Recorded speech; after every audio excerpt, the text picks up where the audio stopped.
नमस्कार, मी पंजाब डक हवामान अभ्यासक मुक्काम पोस्ट गुगळी धामणगाव तालुका शिल्लोड जिल्हा परभणी।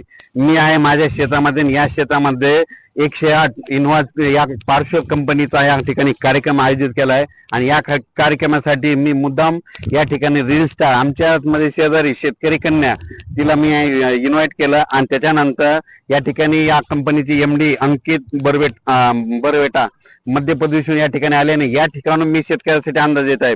आज आहे 18 सप्टेंबर 2024।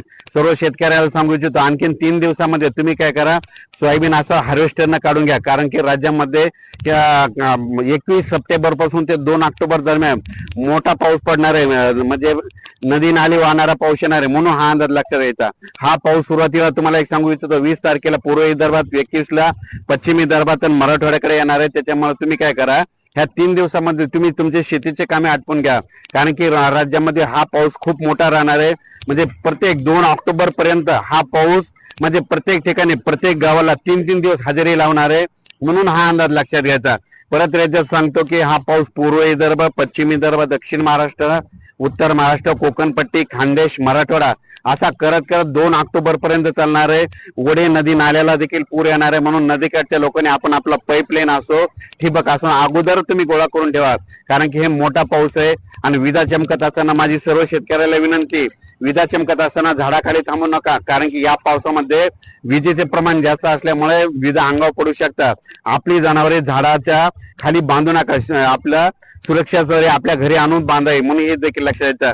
परत सांगू इच्छितो, या पावसामध्ये तुम्हाला एक माहिती असं म्हणून सांगतो की लातूर जिल्ह्यामध्ये जे मांजरा धरण आहे ते जवळपास आता 80% ते 100% या पावसात भरणार आहे, कारण की तो पाऊस कॅचमेंट एरियात पडणार आहे। त्याच्यानंतर माजलगाव बीड जिल्ह्यामध्ये काय होणार आहे, तिथे एक धरण भरायचं राहिलंय, या पावसामध्ये तिथं देखील पाऊस पडणार आहे, माजलगावचं देखील धरण भरणार आहे, म्हणून हे अंदाज लक्षात येतात। त्याच्यानंतर या पावसामध्ये हिंगोली जिल्ह्याचं येलदरी धरण 81% झालंय, तर या पावसामध्ये ते देखील 100% पूर्ण होणार आहे। म्हणजे आणि त्याच्यानंतर सांगायचं झालं जायकवाडी मराठवाड्याची ताण भागवणारे धरण हे 100% भरलेलं आहे, पण हे पाऊस ना 25, 26, 27 दरम्यान नाशिककडे जास्त पडणार आहे। तिथं पडल्याच्या नंतर त्या नद्याला पाणी येणार आहे, पाणी आल्याच्या नंतर पूर येणार आहे, त्याचं पाणी जायकवाडीला येणार आहे, जायकवाडीचं पाणी सुटणार आहे, म्हणून जायकवाडीच्या ज्या नदीकाठच्या लोकांच्या मोटरी आहेत त्याचं पाणी सुटणार आहे, त्याचं पाणी 15,000 क्युसेसनं सुटेल।